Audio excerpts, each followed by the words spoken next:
ثقلين والفريقين من قرب ومن عجب۔ تمام دوستوں کو اس میلاد کے جلوس کے اندر شریک ہیں، میں سب کو مبارکباد پیش کرتا ہوں کہ آقا علیہ السلام کی ولادت کے جلوس میں آپ سب شامل ہوئے۔ آج ایک اور طرف بات آپ سے کرنا چاہتا ہوں۔ سنو، کچھ ختم نبوت کے منکر ہیں، کچھ میلاد مصطفیٰ کے منکر ہیں۔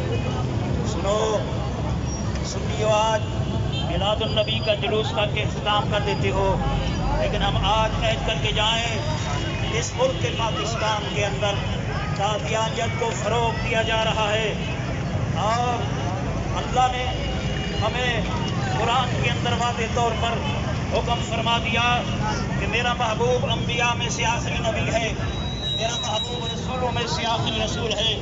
مہر سخت ہو گئی ہے، ہم اس ہستی کا میلاد منا رہے ہیں جس محبوب کی خلقت جو ہے، خلقت تمام کائنات سے پہلے ہے، اور بے شک جو ہے تمام انبیاء کے بعد ہے۔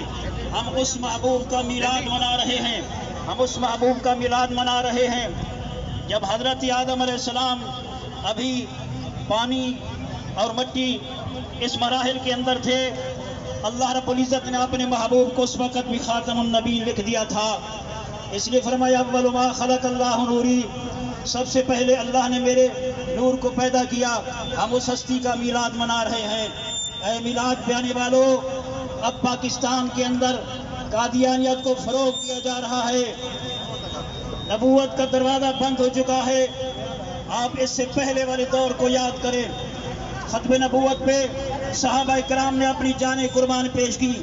حضرت صدیق اکبر کا دور ہے، مسیلمہ کذاب ہے، وہ 80,000 کا لشکر ہے، وہاں پر 1200 صحابہ کرام نے اپنی جانوں کا نذرانہ پیش کیا۔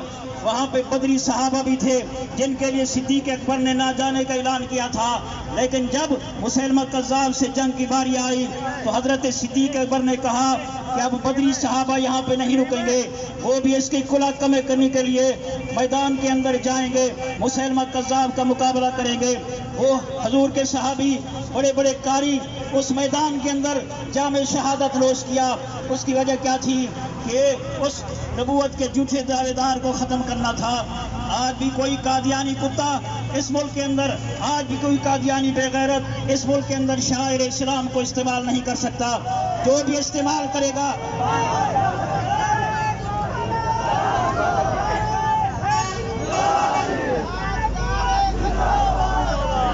آپ یہ سمجھتے ہیں کہ یہ مولویوں کا مسئلہ ہے، یہ مولویوں کا مسئلہ نہیں ہے میرے دوستو، یہ میلاد سے بھی بڑھ کر مسئلہ ہے۔ اگر کوئی جھوٹا اٹھ کر نبوت کا دعویٰ کر دے اور ہم خاموش رہیں اور اس کے پیروکار اس ملک کے اندر کھلے عام خلاف ورزیاں کرتے رہیں، ہم اپنی گردنیں تو کٹا دیں گے۔ کوئی حاکم اس ملک کے اندر آئے گا جو ختم نبوت پہ ڈاکہ ڈالے تو اس کو ڈاکہ ڈالنے نہ دینا۔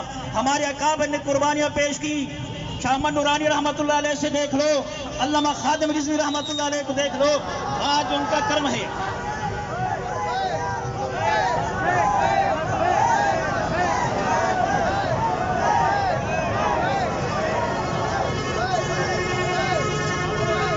میرے دوستو، کہنے کا یہ مقصد ہے، اس ملک کے اندر قادیانی رہتا ہے اقلیت کی طرح ہے، اقلیت کی طرح رہے، ہم اس کو وارننگ دیتے ہیں۔ یہاں نہ وہ مسجد کی طرح مسجد بنا سکتا ہے، نہ اسی طرح عبادت گاہ بنا سکتا ہے۔ اگر کوئی اس کے خلاف ورزی کرے گا تو ہمیں کسی قانون کی ضرورت نہیں ہے، ہمیں کسی حکومت کی ضرورت نہیں ہے، ہم خود اس کے جا کر گرا دیں گے۔ تو یہ یاد رکھنا، آج سے عہد کر لو کہ ختم نبوت کا مسئلہ بڑا اہم مسئلہ ہے۔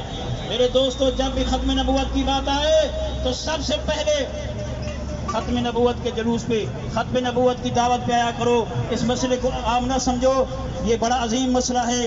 اللہ رب العزت ہمیں سمجھنے کی توفیق عطا فرمائے۔ وما علیہ الا البلاغ المبین۔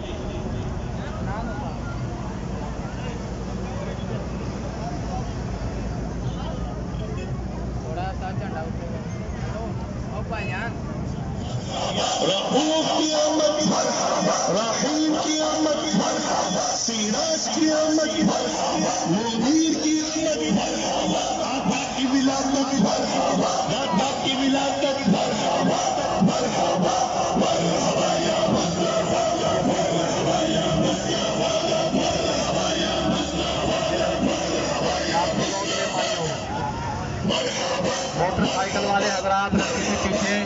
اور جو نیچے اسلامی بھائی کھڑے ہیں وہ اپنے اپنی سواریوں میں تشریف لے جائیں.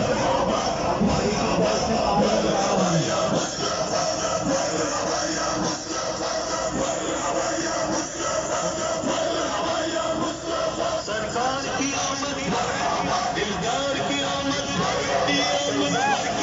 ظہیر کی آمد، صوبیر کی آمد،